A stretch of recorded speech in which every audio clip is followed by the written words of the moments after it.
જય શ્રી રામ, જય હનુમાન। 24 તારીખને શુક્રવાર એટલે મારા સાધુ સંતોને સનાતનીઓને એટલું કહું છું, હવે 20 થી 22 દિવસની વાર છે શ્રાવણ મહિનાની, એટલે આપણે હવે તૈયારી કરી રાખજો શ્રાવણ મહિનાની। અને મારા સનાતનીઓને એટલું કહું છું કે બીજા ધર્મના લોકો આવારા તત્વો શિવ મંદિરની અંદર કે કોઈ પણ દેવક સ્થાન મંદિરની અંદર દખલગીરી કરવા આવે એટલે એ ટાંગા વગરનો થઈને જવો જોઈએ। એવા બીજા ધર્મના લોકોને કોઈ હક નથી કે અમારા સનાતન ધર્મના દેવી દેવતાઓને મંદિર આવવાનો। જરી કંઈ અસર થઈ એટલે એને ટાંગા વગરનો કરી નાખ્યો મંદિરની અંદર। મેલવામાં તો આવશે જ નહીં। હવનો ધર્મ હવ પકડો અને હવના ધર્મને મંદિર પકડો। અમારા સનાતન ધર્મના મંદિરે બીજા ધર્મના લોકોને આવવાનો કોઈ હક નથી અને હક અમે રહેવાય નહીં દઈ। જરી કે અસર થઈ એટલે ઊભા ઠોકવાના છે। પછી એને કે એના જે ધર્મના લોકોને જ્યાં દોડવું હોય ત્યાં દોડે, બાકી મેલશું તો નહીં જ।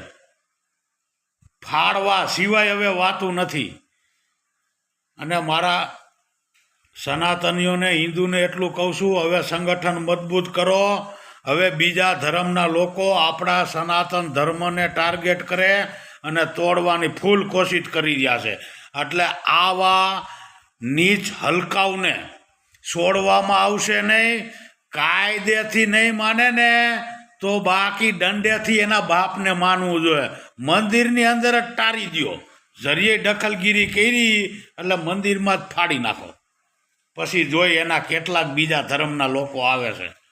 બીવાનું તો હવે આજે ન થાય ને કાલે ન થાય। એ બીતા હોય બે। અમે સનાતની નો બી તમારા બીજા ધર્મના લોકોથી। અમે તમારા ધર્મના મંદિરે આવ્યા અને તમને એવો કોઈ હક નથી ભારત દેશની અંદર કે અમારા સનાતન ધર્મને અને દેવી દેવતાઓને ટાર્ગેટ કરો। હું તો મારા સનાતનીઓને હિન્દુઓને એટલું કહું છું કે જે આપણા ધર્મને તોડવાની કોશિશ કરી રહ્યા છે ને બીજા ધર્મના આવારા તત્વો, એ આપણા હિન્દુ નથી, અંગ્રેજોની બાંગ્લાદેશની ઓલાયદું છે। એટલે આવાઓને હવે ફાડો। આપણા મંદિરમાં દખલગીરી કરે એટલે ફાડો, બીજી વાત જ નહીં। તોડી જ નાખો ભળવાઓને। મેલવાના ન થાય। હવે ચેતતા આવજો લુખાવ આવારા તત્વો નીચ હલકાવ। બાકી અમે મેલશું નહીં। અમે તમારા બાપના બાપ છે। અમારો સનાતન ધર્મ જિંદાબાદ હતો, જિંદા।